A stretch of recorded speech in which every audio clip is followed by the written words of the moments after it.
Hello, I'm Annie Graham Larkin, Executive Director of the Bisbee Mining and Historical Museum. Welcome to the Ben Williams Collection, a Bisbee collection with Evan Jones.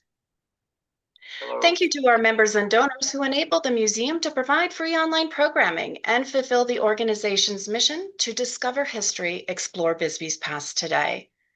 To learn how you can assist the museum in supporting its mission and programs by becoming a member or donor, please visit bisbeemuseum.org. On Saturday, August 23rd at 11 a.m., the Bisbee Mining and Historical Museum will host the free online program, The Forgotten Caves of Bisbee, Arizona, with Douglas L. Graham and Richard W. Graham IV. To register or for more information, visit the Bisbee Mining and Historical Museum's Facebook page. Okay. Longtime mineral collector and dealer Evan Jones, son of well-known author Bob Jones, started collecting minerals at the age of 9, and with his father visited museums, attended mineral shows, went on collecting trips, and visited mineral dealers from an early age. A graduate of the geology program at Arizona State University, Evan has been a full-time mineral dealer since 1986 and is currently the co-owner of the fine mineral dealership Unique Minerals, Inc. Evan has attended every Tucson Gem and Mineral Show since 1981 and has won several awards, including the Walt Lidstrom, Miguel Romero, and Dick Bideaux trophies. He has written articles for the Mineralogical Record, Rocks and Minerals, and LAPIS magazines, and given talks around the country on the subject of Arizona and Mexican minerals, mines, and history. Recently, he was awarded the Best Article of 2021 in the Mineralogical Record magazine by the Friends of Mineralogy for his article on the Milpillas Mine in Mexico. His collection of Arizona minerals is considered one of the finest in the world, and I will second that, definitely. If you would like to ask questions during the program today, please type your questions in the Q&A chat box. We'll gather those questions to share with our speaker after the presentation.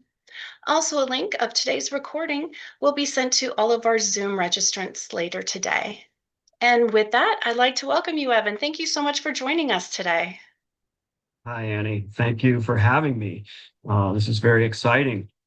Um, the minerals and the history of Bisbee are very near and dear to my heart, and I'm grateful for this opportunity. Okay, let's get right into it. We're going to be talking about Ben Williams, and he was the first superintendent of the Copper Queen mine. Right from the very beginning. Now, most of you, the viewers here, I'm sure have heard of James Douglas. He was actually had partnered up with the Williamses a little bit later on, but in the very beginning, it was the Williams brothers that developed this mine. And so let's just get right into it. So let me get this toolbar out of the way, and let me see, so I can see everything. All right, there we go. So the first part of this talk is going to be a little wordy. I'm just going to go over a few things, basically covering Ben Williams's life from his birth in 1852 until his death in 1925, go through kind of a timeline of his life and his family's life. And but then we're going to get into the really juicy stuff with the discovery of his mineral collection and related artifacts, which occurred in 1998. And we're going to get to see some really cool photos from the Ben Williams family photo album, and then we'll move on to pictures of selected minerals from his collection.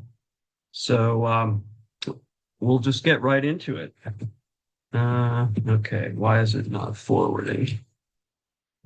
Hold on a second, folks.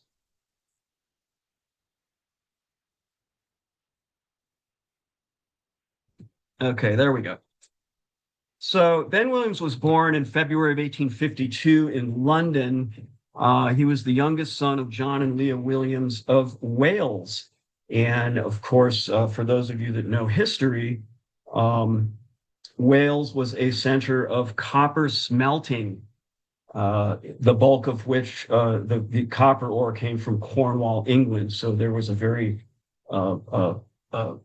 important family lineage there of copper smelting and to a small degree mining. But at a very young age, Ben Williams was only 3 years old. John Williams took his family to the United States, and they settled in Connecticut. And they lived in a place called Seymour, Connecticut, which is in the Housatonic River Valley. And this was the center of the brass industry and copper smelting and various other activities related to copper. And incidentally, where Phelps Dodge Corporation got its start way back in the 1800s.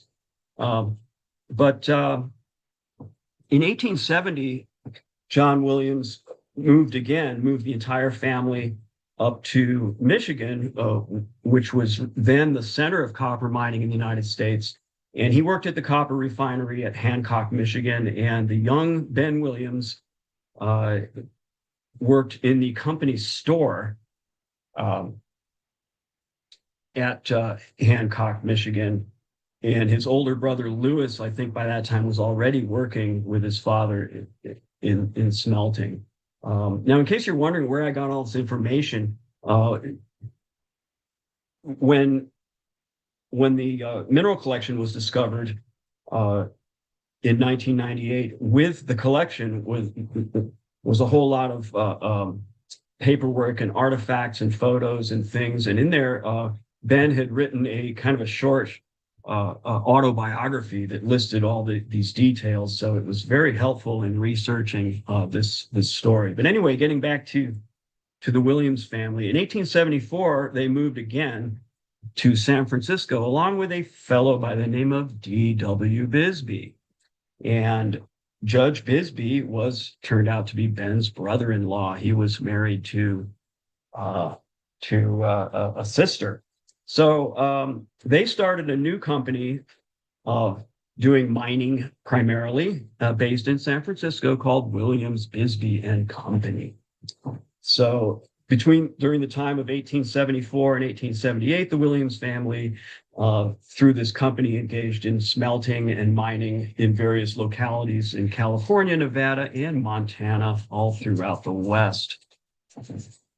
But in September 1878, Ben had an opportunity to come to Arizona Territory, and he got a job as the superintendent of the San Javier mine, which was an underground copper mine just south of Tucson. Now, that same year, those of you who know the history of Mule Gulch and Bisbee will know that 1878 is also the year that George Warren staked claims in Mule Gulch, including what was called the Copper Queen claim. Ben did not know any of this at that time, however, and after he worked at the San Javier mine for a year, in 1879, he moved to Charleston, Arizona, along the San Pedro River with the intention of prospecting the Huachuca Mountains. While he was at Charleston, he was contacted by Bisbee, Williams and Company, his family's company in San Francisco, and asked to go to Mule Gulch to inspect the claims over there to see if there was anything worth a darn. And he did so. And in February 1880, he was very impressed by the Copper Queen claim, which at the time consisted of a large green stain on the side of Queen Hill, and felt that this was a great opportunity for a copper mine. So in June of 1880, Bisbee, Williams and Company recommended that Martin, Ballard, and Riley, this trio, should purchase the claim through the firm of Williams, Bisbee and Company and begin mining.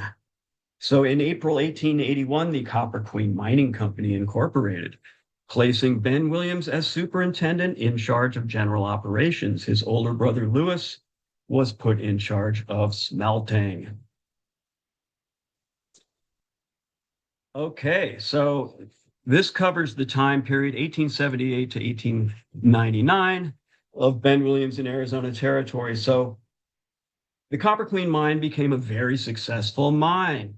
And in 1883, in fact, it was the only successful copper mine at the time in Mule Gulch. James Douglas and others were furiously drilling and prospecting in adjacent areas, looking for more copper. They weren't finding anything. But in 1883, the town of Bisbee was named after Ben Williams' brother-in-law, who was a major investor. In 1883, now this is back in these days, you have to remember, if you're out in the middle of the Wild West in Arizona Territory, you couldn't hire other people to do things for you. So if you're a mining company, you had to do everything yourself. So the Copper Queen Mining Company built a toll road through Mule Pass to haul copper in and out, or copper out and supplies in.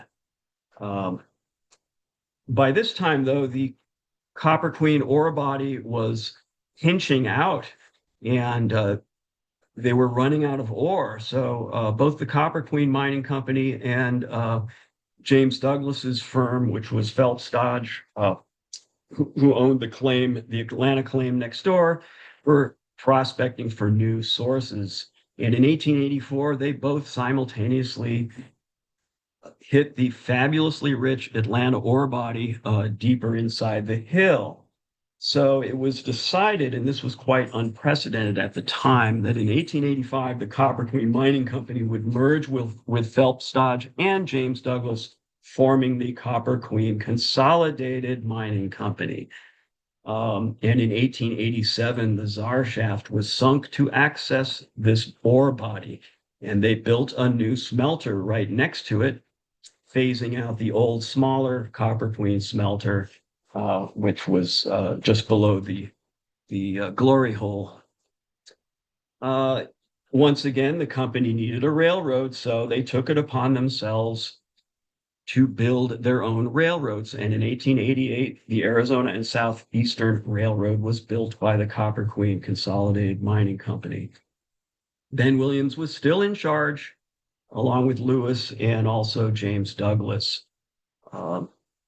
And throughout this time period, Bisbee became really known as the Queen of Copper Camps. And by the time that Ben and Louis retired from the Copper Queen Consolidated Mining Company in 1899, this fabulously rich mine had really put Bisbee on the map, and it assumed its position as one of the largest, most modern cities west of the Mississippi. So what did Ben and Louis do after 1899? Well, like many mining personalities in the Wild West, they moved to California, where it was cooler, it was nicer, and it was really the place to retire and go do other things. So the first thing they did was they moved to Calaveras County, California. They purchased and operated the old Napoleon mine, which incidentally was the oldest copper mine in the state of California. They dewatered the mine and proceeded to extract large volumes of ore, which and it was very successful. They did this for 3 years. But in September 1903, Ben moved to Los Angeles, and there he became involved in banking, the Hospital Association, philanthropy, and deep sea fishing. However, during these times, he visited Arizona often, as he had many connections still in Arizona, both in banking and land holdings and various other, and mining and other things. In September of 1907, his older brother Louis passed away in Los Angeles. And in January 1911, Ben finally married He married Bessie M. Reed, daughter of the Michigan plate glass magnate William Reed. His only son, Ben Williams Jr., was born in Los Angeles in February 1912. And after much success in the Los Angeles area, and after winning many trophies for his deep sea fishing, which apparently are housed in Avalon, California, on Catalina Island, Ben passed away at age 73 of respiratory illness on September 1st, 1925, in Los Angeles. Okay, so that's the backstory. Now, what about this mineral collection? So, noted mineral dealer William F. Larson of Fallbrook, California, heard about an auction through a jewelry company in Northern California, and heard about this auction of Bisbee minerals that was taking place in Sacramento. Turns out he was the only mineral guy that went to the auction. All the other guys there and ladies there were jewelry people. So he understood what this collection represented, and he bid on the collection and got the collection.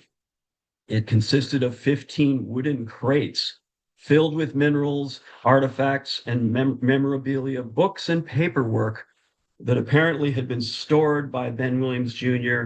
and packed up in 1937. All the specimens were wrapped in newspapers dated 1937. Ben Williams Jr. had died in 1993 in the Sacramento area, and he had no heirs. So that's apparently there were medical bills and different things that needed to be paid off, and so the estate was auctioned off. What's interesting about this mineral collection is it consisted almost entirely of minerals of Bisbee from 1881 to 1899, which is a nice time capsule of minerals from Bisbee. As I said, they were packed in sealed wooden crates, packed extremely well in cotton and newspapers. The entire collection was of exceptional quality and similar to those minerals in the collection of Dr. James Douglas. So we're talking high quality, museum quality mineral specimens. And obviously, since Ben Williams was in charge of the Copper Queen, he certainly had access to great things. Okay, let's get on to some photographs. I know this is going to be more interesting for you, and I'm sorry if I was a little long-winded there in that earlier part, but you needed to understand the backstory here. So in the collection, as I mentioned, there were many things, books, artifacts, papers, letters, but probably the most interesting thing that wasn't a mineral specimen, at least to me, from a historical perspective, was this Williams family photo album. Now, it had a lot of pictures that everyone has seen before, but a lot of photos had never been seen before. So let's take a look at some of these, and we'll talk about them. So Ben and Lewis lived in this home directly across the gulch from the Copper Queen mine, and it was the nicest home in Bisbee at the time. Here it is in the mid-1880s, and it's very distinctive with this terraced front and the staircase leading up to it. And you can see in this photo, we've got Ben Williams over here on the left with this lady, and Lewis Williams is seated in the chair off to the right. And then there's a couple other figures here. I'm not sure who these women are. One might be, I know their sister was there, so that one of those might be a sister. You can see the beautiful oak trees. Very lovely photo. Now here's a close-up in front of the house. Some interesting characters here. That's Ben Williams with his characteristic mutton chops standing on the right. Lewis seated in the chair. And this gentleman in all white on the left is a pretty notorious figure. He was an early claim holder by the name of Colonel William Herring. So that's, again, in the mid 1880s, really neat picture. This photo's been seen in before. It's been published in Opie Burgess's book on Bisbee. So you've probably seen this one, but it shows, it was in the album, and it shows the Williams home here with its terraced front.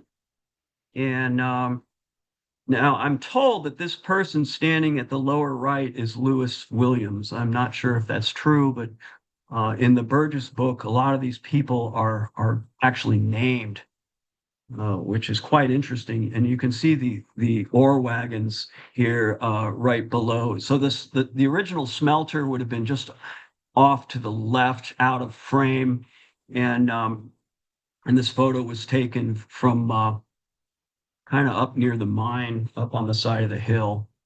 But you can see how small the town was at that time. There were quite a few photos in the album from Main Street. And the first thing you'll notice is the kind of smoky, smoky appearance of the sky here, because I'm sure that this was probably smelter smoke, because the smelter was located right there next to the town. But this is called the Crossy Store. I didn't know this until Annie gave me some more information. And this photo was taken in February of 1886. Here's a photo of the Central School in Bisbee in the mid 1880s. What's interesting about this picture, I thought, was on the right side, you see this ocotillo fence. This is a so-called living fence. So you can cut live ocotillo plants and plant the branches, and they will establish themselves and turn into this living fence, which, with its spines and everything, is really good for security reasons. And you'll see these fences in Sonora quite often. They still do this down in Mexico. Here's another great shot of Main Street in the mid 1880s. And I've discovered, thanks again to Annie, that this is really interesting. This small building on the right side is constructed of slag bricks. So I don't know how they would have created these bricks.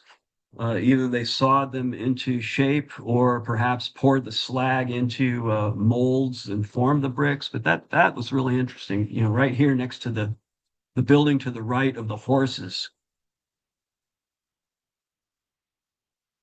And you can also see ore wagons further up the street. Remember, the ore had to be taken out of the town, and the copper matte and various things by mule train up Main Street and up the Tombstone Canyon and over the pass at this stage. So quite a feat. This is a really great shot. Again, it's probably the mid 1880s. Copper Queen Mine to the left. There's the dumps there, and the small smelter at the base of the dump. That's the original Copper Queen smelter run by Lewis. Castle Rock in the back to the left. And really, really cool shot. You can see the Williams home kind of, it's got the white front in the center there. Really cool picture. This is a great shot. So that's along the creek there, right below Castle Rock. You can see the two ladies in Victorian dress walking down the road. Very, very cool.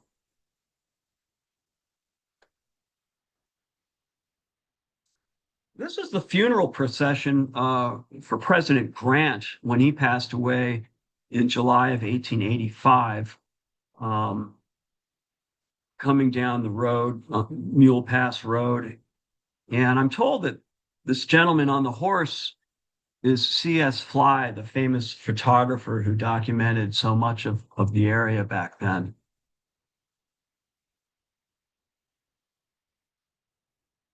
Another neat photo, the famous watering hole and restaurant, the Can Chop House, you can see there on the left. You can still see at this time there's a lot of nice oak trees in town. They hadn't been chopped down. Town hadn't been quite so built up yet, like it was in the 1890s, which you'll see in later photos. Another photo that's in Tombstone Canyon. Another mule train heading out of town. So you're looking east, and that's they're just rounding the bend past Castle Rock, which is there up on the upper right.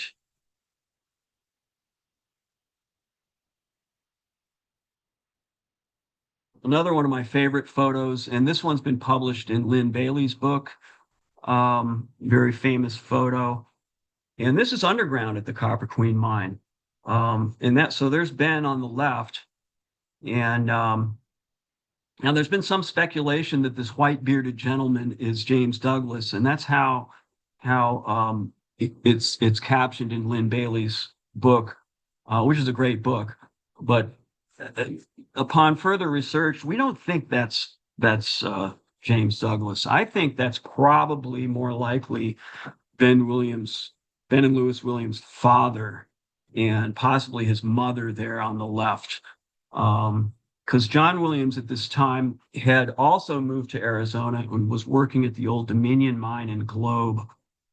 So I'm sure he would have been very proud of both of his sons for operating the Copper Queen mine and being so successful.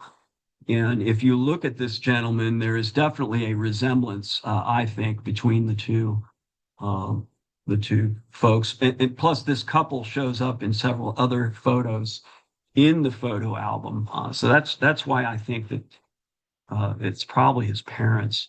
Now, these other gentlemen they show up in a lot of early photos at the Copper Queen. One of them is a fellow by the name of Tom Devine. And these were important, underground shift bosses, supervisors, that sort of thing. One of my favorite photos of all is this one, and I don't think this has ever been seen before. This is obviously inside the Williams home, and there's the Williams family having dinner. And this is just great. So there's Lewis on the left, toasting to the camera. They're all having a toast. Here's Ben crouched down in the back. He obviously moved so he could be in the picture. The woman here at the end of the table, we think is probably one of their sisters, and this is probably John Williams again, the white-haired gentleman that's kind of hidden in the back there. You can see the flash of the camera reflecting off the window in the back. It's just a really wonderful, relaxed family photo that really gives you a good, warm feeling. Now, as I mentioned earlier, if you're in the Arizona Territory in the 1800s, you pretty much, and you are running your own mining operation, you kind of have to do everything yourself. So when it came time to build a railroad and connect Bisbee with the outside world, the Copper Queen Company did it themselves. So here they are surveying for the railroad, and you can see there's Ben right there next to the transit behind this gentleman, and Lewis standing in the tent there. So that's in the middle of the survey activity. There's quite a few photos of this operation. So here's another one. Of course, back in those days, you didn't have things like bulldozers and track and backhoes and things. So you had to grade roads and railroads with mules. And so that's what they're doing there. And of course, you drill and blast to create your railroad bed. And so there's the railroad bed coursing its way along the San Pedro River, probably in about 1888. Of course, when you're building a railroad, you have to, once you're done with grading the bed, you have to lay down the tracks. And here they are constructing the railhead in Bisbee, right below the Copper Queen mine with Castle Rock in the background.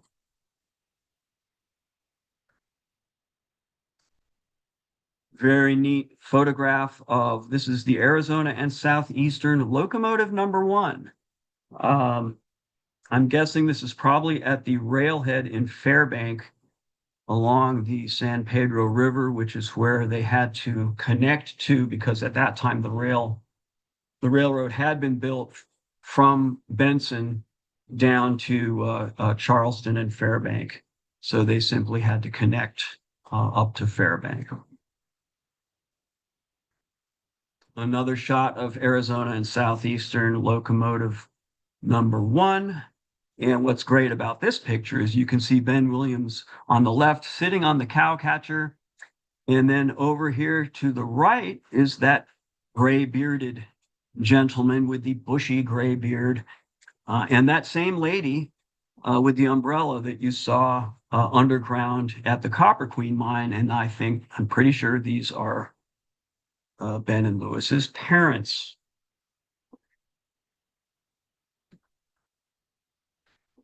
Many of you have probably heard that there was a major earthquake in the area on May 3rd of 1887 called the Sonora earthquake. The epicenter was just south of Agua Prieta in Sonora State, and this caused quite a bit of damage to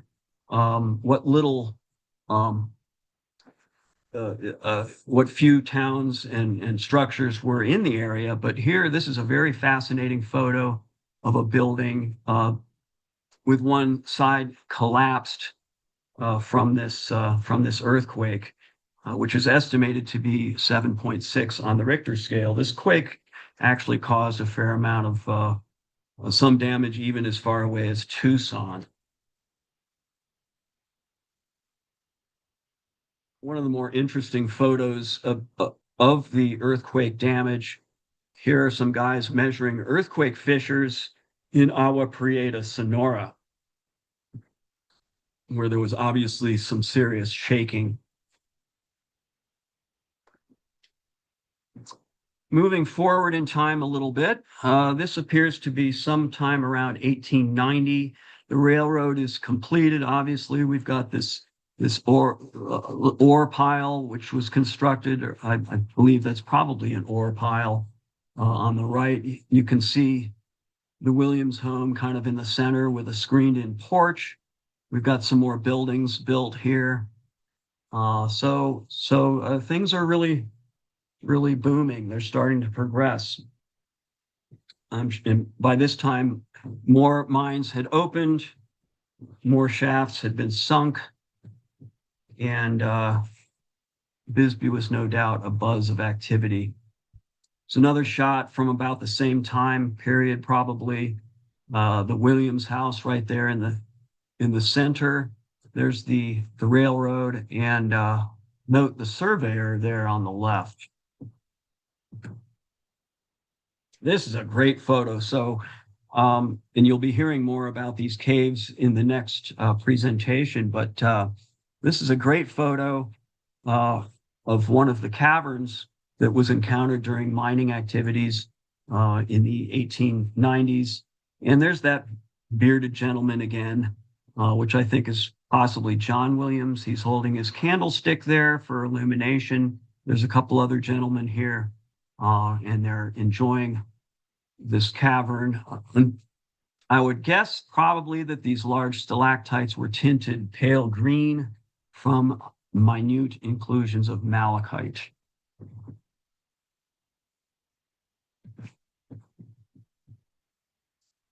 So in the early 1890s, Copper Queen Company built a new company office building. And so here it is, newly constructed with all of the Copper Queen Consolidated Mining Company bosses,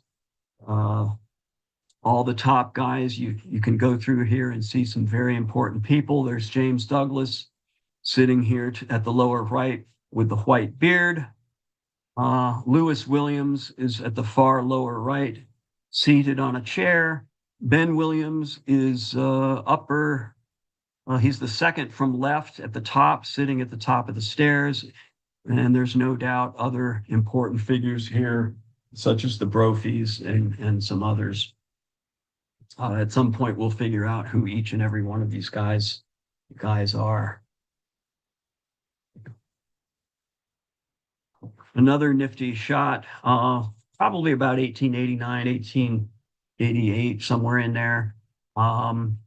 This one's interesting because you can see they've already built the new smelter, which you can see there in front of Sacramento Hill, and the covered shaft for the Czar mine, which mining activity had shifted over to the Czar mine, and the Copper Queen mine, which you can see here as the open cut on the side of the hill, had ceased production.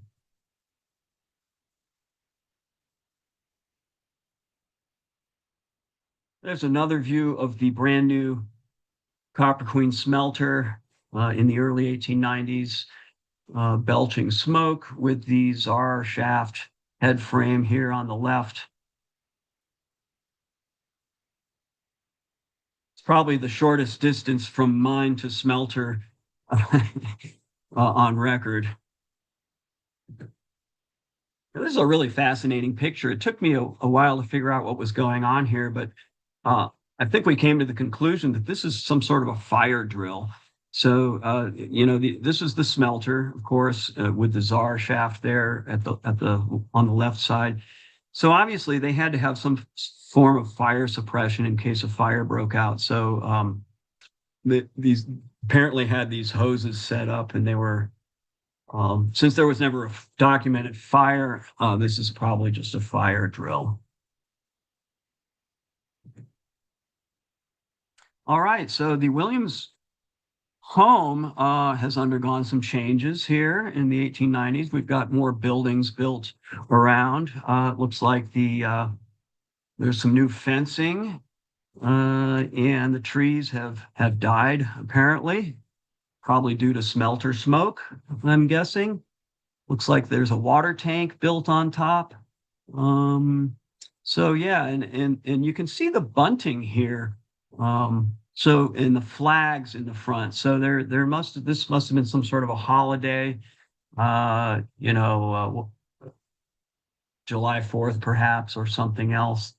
And incidentally, when the Williamses moved out in 1899 over to California, the new superintendent of the Copper Queen mine, Walter Douglas, moved into this house. And that was in 1900. Okay, the next two photos have kind of an interesting backstory. So as part of the collection I didn't get the whole collection, but I got part of the mineral collection of Ben Williams and most of the artifacts and paperwork and various things, and also some books. And I started flipping through these books, and I noticed there were things stuck in some of them, which was very exciting. And one of the things that was stuck in one of the books was a little envelope from a camera store or photographic store, and it was dated 1899, and there were two negatives, undeveloped negatives, in this little envelope. So I said, well, heck, let's get these negatives developed. So the first one was this photo of this is the second Copper Queen store that was built.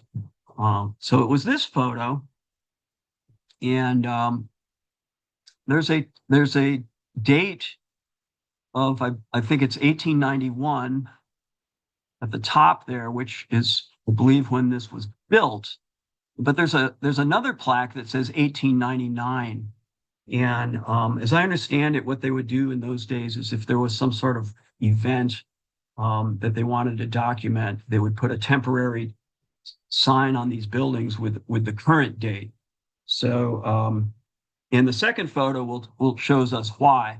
So here's the second photo of this large event in front of the store, which was in 1899, some sort of a parade or something. And Annie, I didn't know what this banner meant on the left, so Annie informed me this was the International Order of Red Men, which was basically a bunch of white guys that worked for the mining company that dressed up in native garb and did different things.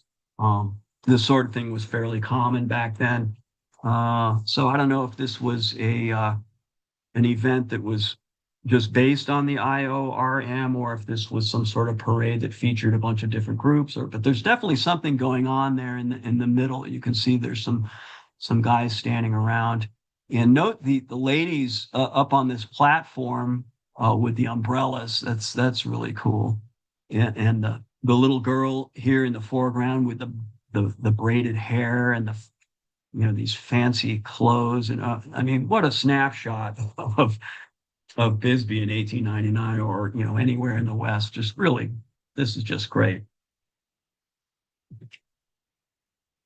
So also, there were some photos of Ben and his family from the retirement years over in Los Angeles. So here he is, a little bit more cleaned up. He doesn't have the mutton chops anymore.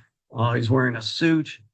And what's really neat about this portrait, it was done by the famous Western photographer Edward S. Curtis.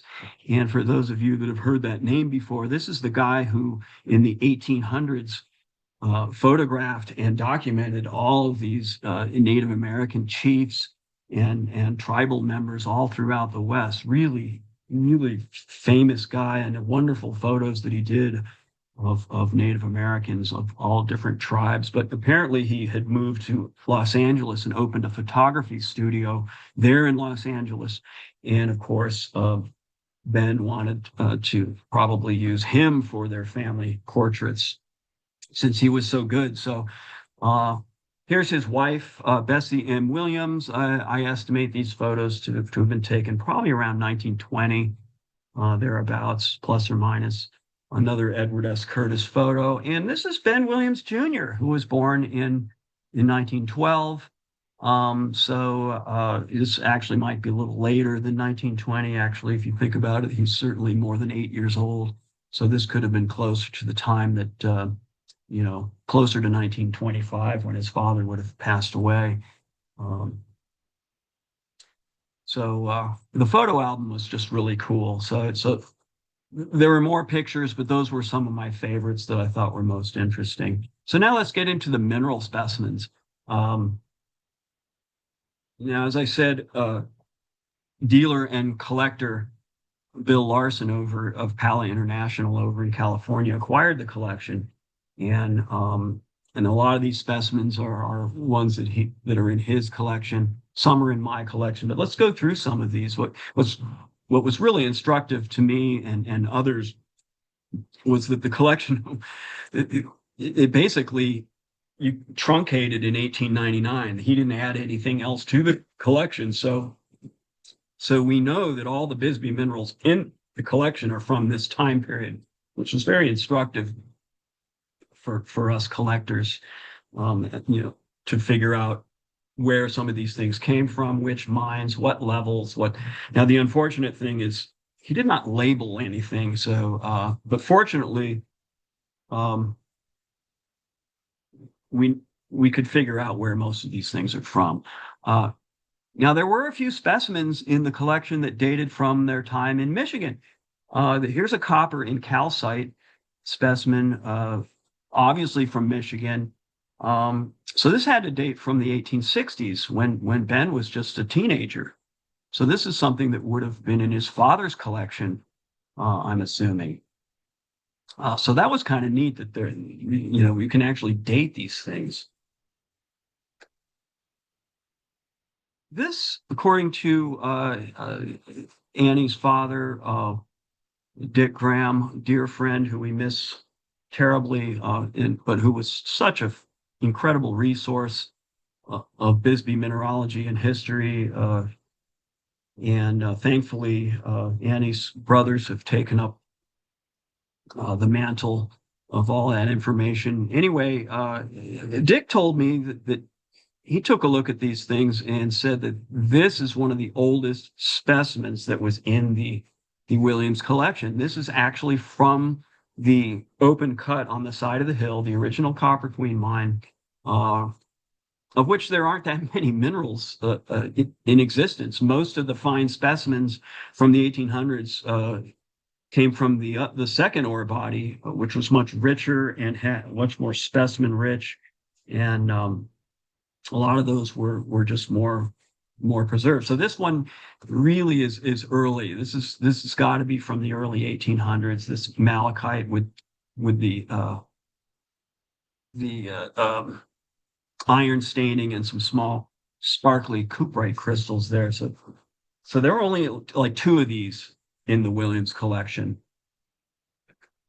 There's a close-up, very distinctive, really different from some of the later stuff that was coming out after 1888. There's a cuprite specimen, probably from the Czar mine.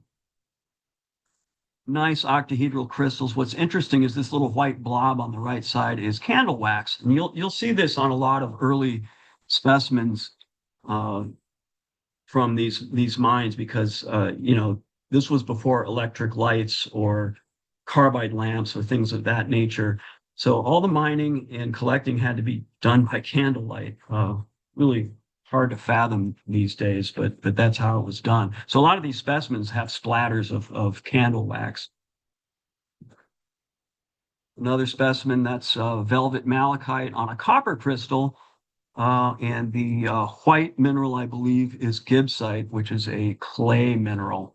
Classic oxide type ore from the Czar mine. Now, of course, they encountered many caverns during this time period. We saw a photograph of one, and a lot of these caverns were collected. In fact, one entire cave was disassembled and reassembled at the American Museum of Natural History in the 1890s, which is really kind of cool. But the Williams collection had a lot of these stalactites in them, at least a dozen of different sizes. Most of them, this is one in my collection. It's very large, 48 centimeters across, and most of them had this green tinting from minute inclusions of malachite that stain these things green. So very, very distinctive. This is another cuprite specimen, probably from the Czar mine. Really neat. Cuprite is a very rich copper ore, copper oxide. Azurite specimen. This is 13 centimeters across. Again, from the very rich Atlanta ore body that was mined throughout the 1890s. You'll see a lot of these in various collections, this style of azurite crystallization that date to this time period. This was a really curious large piece, 40 centimeters across, girthite stalactites. Now, I've seen similar specimens studded with azurite crystals. This didn't have any azurite, but it does have all these little minute green cuprite octahedra, which is a very distinctive feature of this ore from that time period.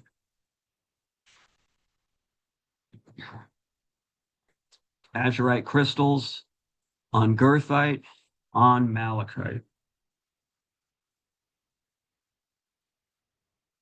I'm sure it was hoisted out through the Czar mine, which was also called the Copper Queen mine.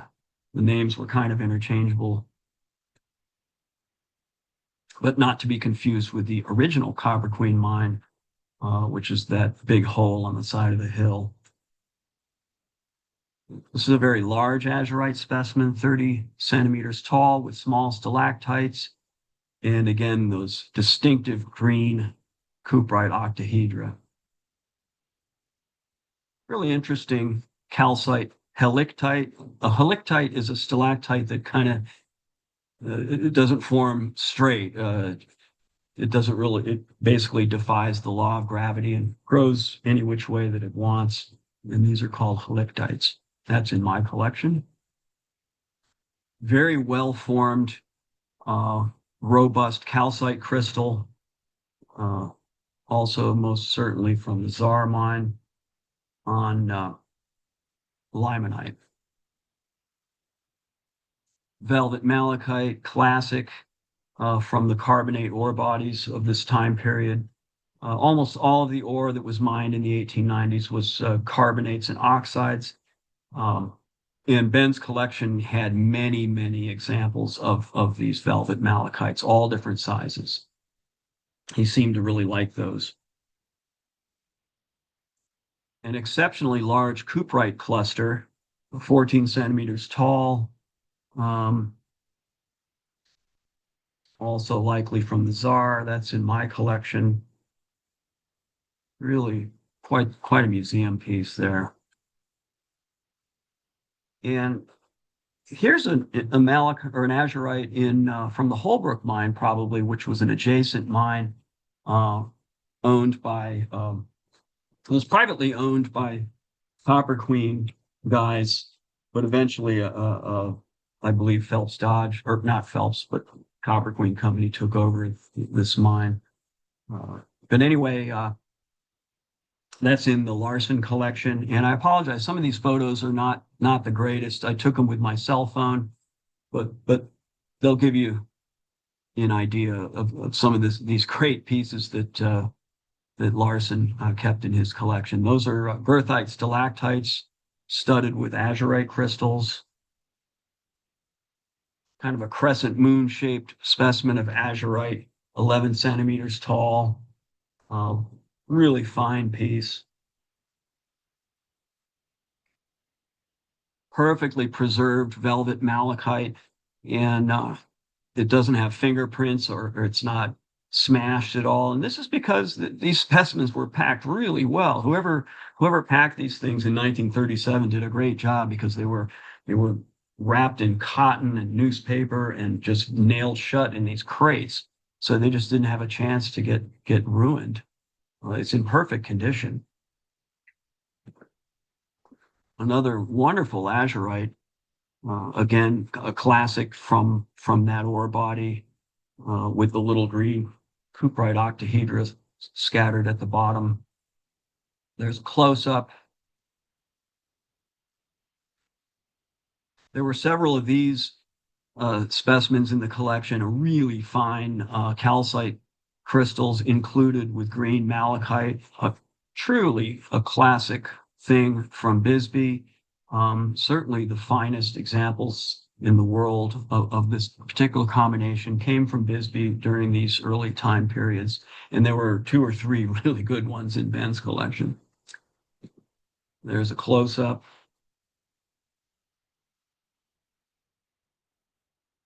One of the best malachite stalactite specimens I've ever seen from Bisbee. That's 18 centimeters wide. Really fine, from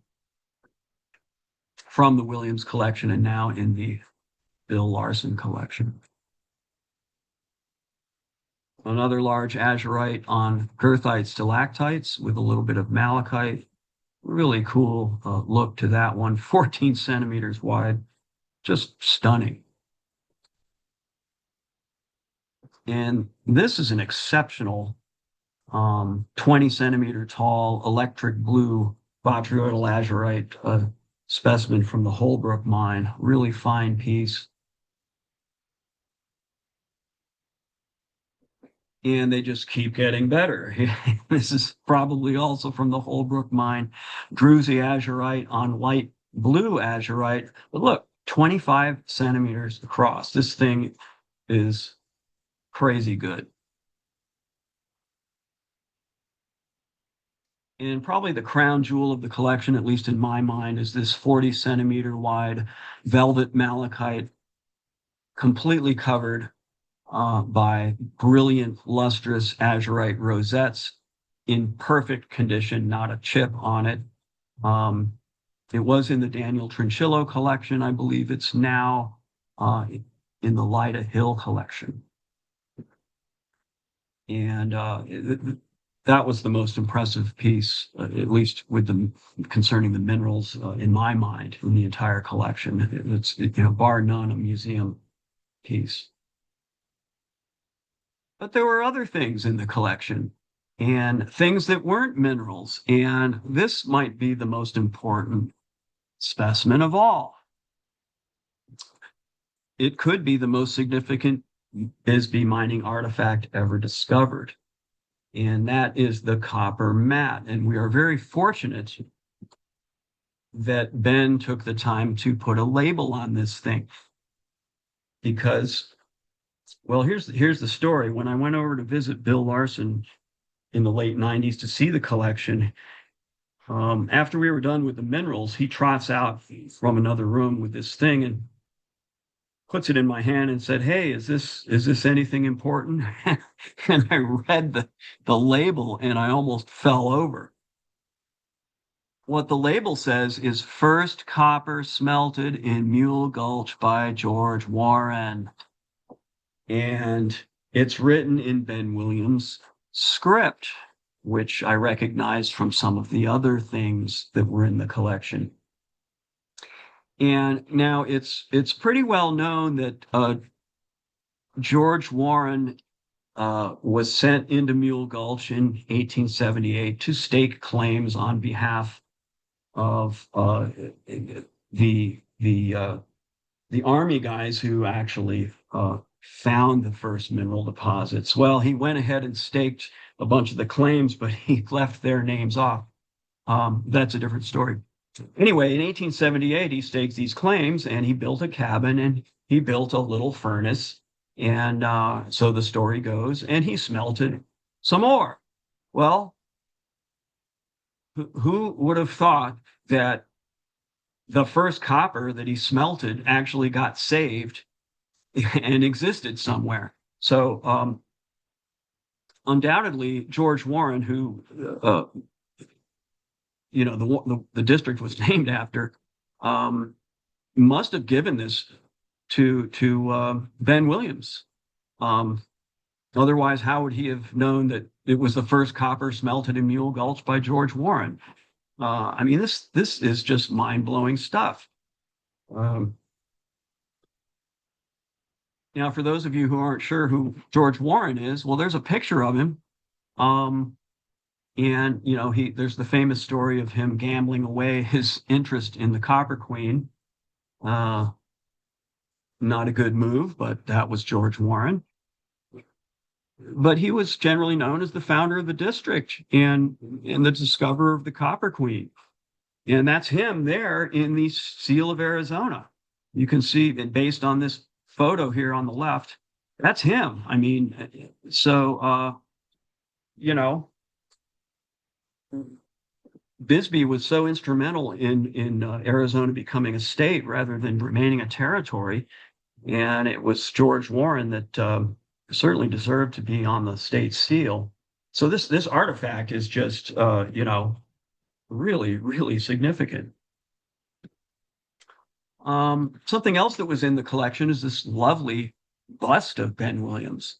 And you can tell that this was carved based off of the Edward S. Curtis photo, which I showed earlier, the portrait. Now, there does exist a second bust that I've seen, which was Ben with the mutton chops and the longer hair, and I think that was even housed at the museum there for a time. I remember seeing it there years ago. I don't know who owns it, but so there are two busts of Ben. But this one, he's sitting in my mineral room guarding things. I was very lucky to get this from Bill Larson, and I'm happy to have old Ben watching over the the mineral collection. So, I've done a lot more research on Ben, and there's more information. There's an article that I wrote in the Mineralogical Record on Ben Williams and the mineral collection, if you want more details. So when I was in California a few years ago, I wanted to see where his final resting place was. And he passed away in 1925, but he was apparently cremated and ultimately ended up in the Grand Mausoleum at Forest Lawn Cemetery in Glendale, California. So I went to the Grand Mausoleum and looked up his resting place. And I went through those doors that you see there and met with the guy who's kind of the caretaker of the building. And he said, "Oh, no, you can't take photos." Well, somehow or other, my cell phone went off and took a picture. So this is the final resting place of Ben Williams, Arizona pioneer and father of the Copper Queen mine. And this is his vault at the Grand Mausoleum in Glendale, California, a fitting place for such royalty.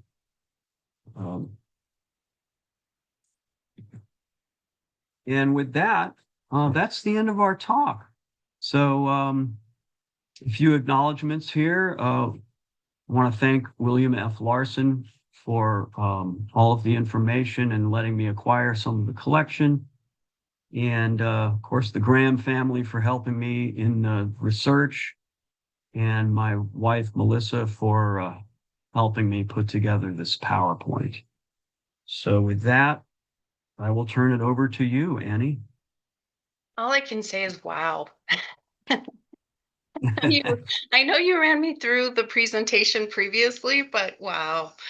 One of the things that strikes me before I get into the Q&A is just, not to sound plain, but how weird some of those early specimens look compared to some of those that were extracted or collected at later dates. Yeah. One that looked weird to me, of course, I'm not my brother's or my father, was the cuprite from the Tsar. It just has a weird look about it, in a good way, of course. Oh, the one with the little like trails of crystals that were all connected. Yes. That one. Yeah, that was an odd piece. And what struck me about the collection is that there were obviously things there. I mean, he could have saved, he ran the mine. He could have saved anything for his collection, but there were definitely things in there that I think he picked because he thought they were weird or cool. And that was certainly one of them. What was great about the Ben and James Douglas and really the entire upper management of the company was that these guys were really into saving mineral specimens. They were really into collecting, and I'm sure this was a holdover of their collecting habits back in England. The Cornish miners all collected in the mid 1800s. So this sensibility carried over to the United States when these Cornish and Welsh miners came over. And of course, this was also during the Age of Enlightenment, and the natural sciences were such an important thing. So it was all the rage to collect stuff and to build your curiosity cabinets and to make sure that museums had minerals. And so, a lot of these minerals were, correct me if I'm wrong, I'm sure, your brothers know more about this, but whenever these guys would encounter an important pocket of crystals underground, they stopped mining and collected this stuff and saved them. That's why there are literally thousands of specimens still on hundreds actually still on the market that date from this time period that were saved. And because they made sure that these specimens got to all the museums, that all the mineral dealers of the time, like A.E. Foote and George English and these other important mineral dealers of the late 1800s, came out and were able to buy these specimens and distribute them to collectors worldwide. I mean, there's Bisbee minerals in collections and museums in Europe. And we're just really lucky that these guys had the foresight to save this stuff.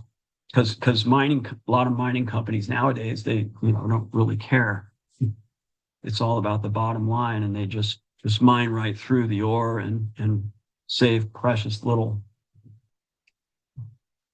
And so, Evan, having looked at his collection in a whole, both with Larson's pieces and those that you have been able to acquire yourself, to include his uh, not necessarily just the minerals, but the objects as well and the photographs, what do you think you learned about Ben as a person? Hmm. Well, that's an interesting question. It seemed to me that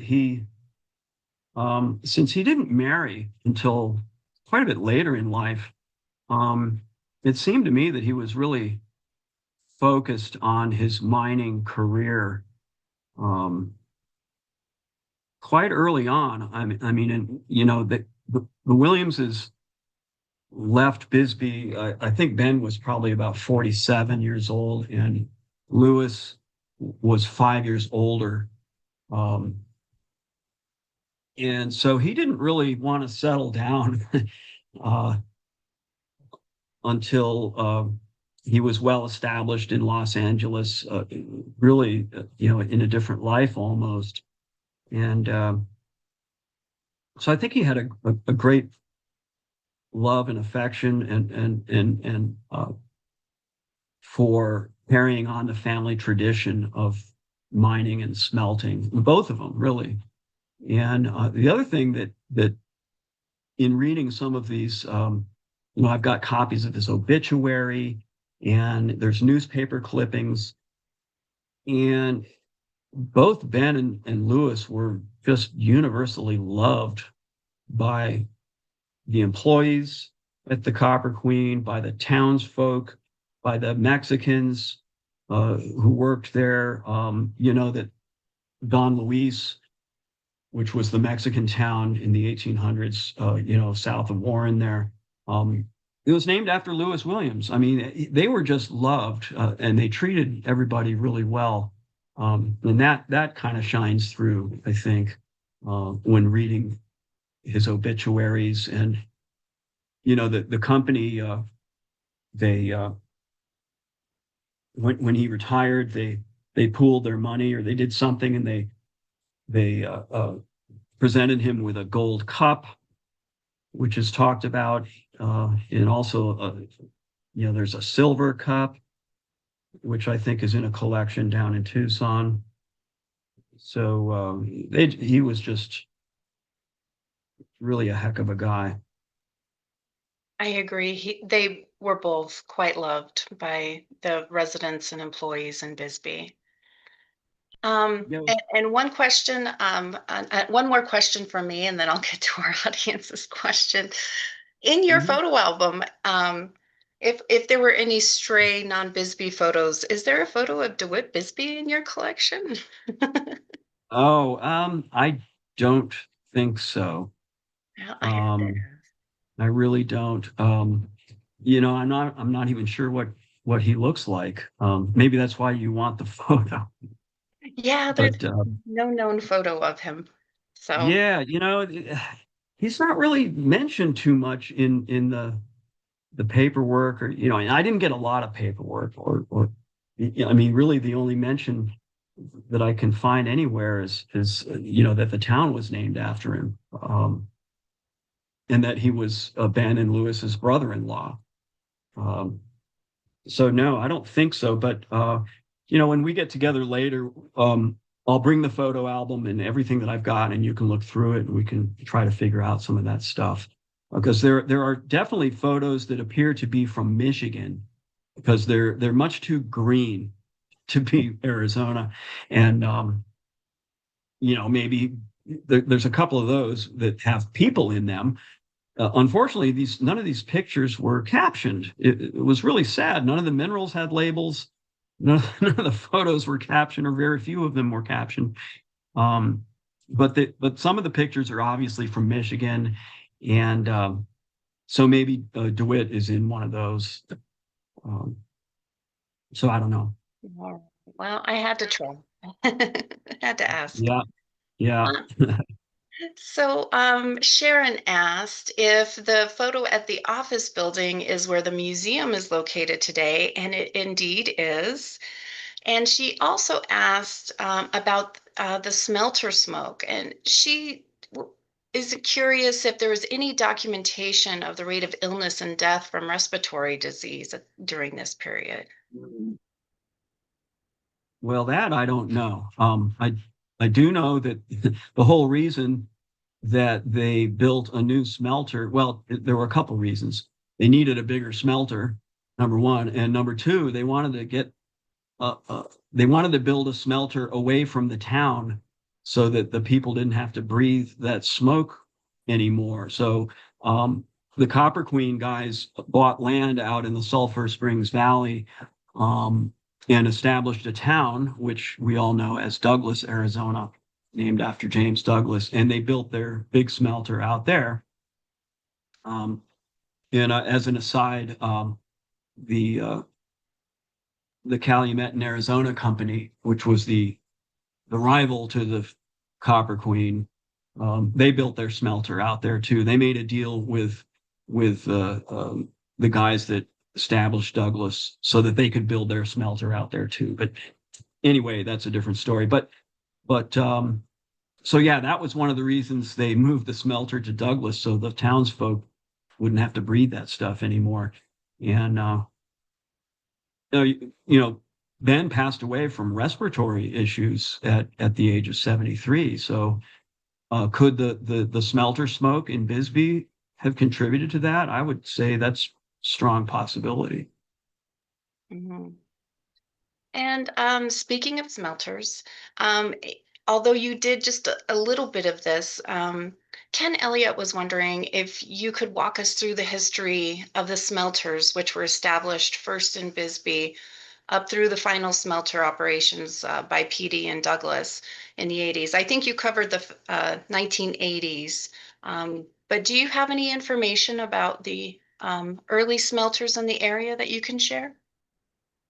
Well, you mean do you mean just the Copper Queen smelters, or He did not clarify. So why as don't we well? just I say do know yes? when you look at early pictures of the Copper Queen and of Bisbee, you'll see that the first smelter they built was a very small affair, um, right there below the Copper Queen, and next to the creek. Um, there's some really great photos I've seen, close-ups of that smelter in with the assay office in there, and that was done by like 1885 or something like that. Um, I'm sure your brothers would have more information, but then they built the second smelter there on the side of Queen Hill, bigger, next to the Czar shaft, um, basically where the Queen Mine tour is now.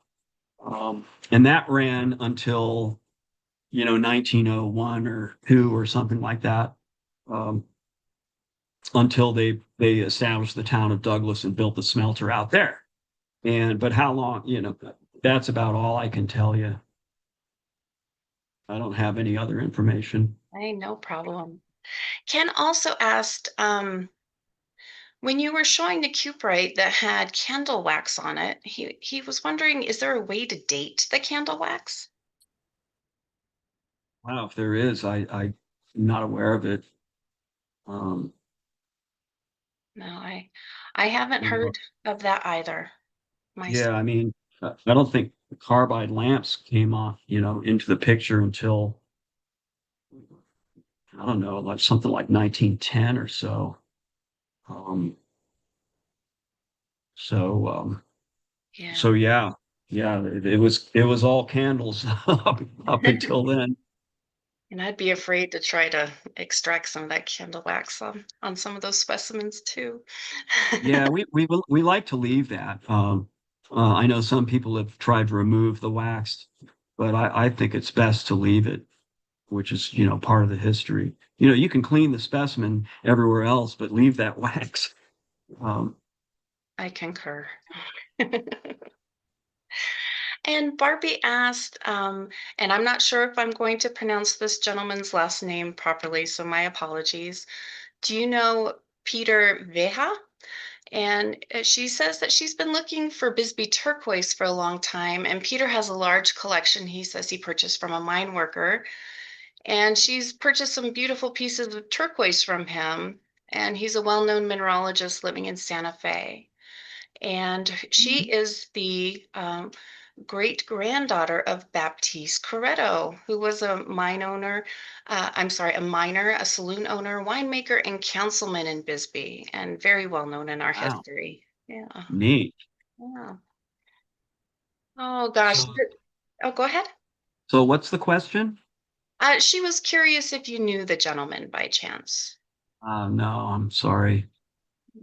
I would love to. Trip to Santa Fe in your future. Yeah, there you Well, go. Evan, thank you so much for this incredible presentation. Everything was just wow. I don't have really another word. I wish I did.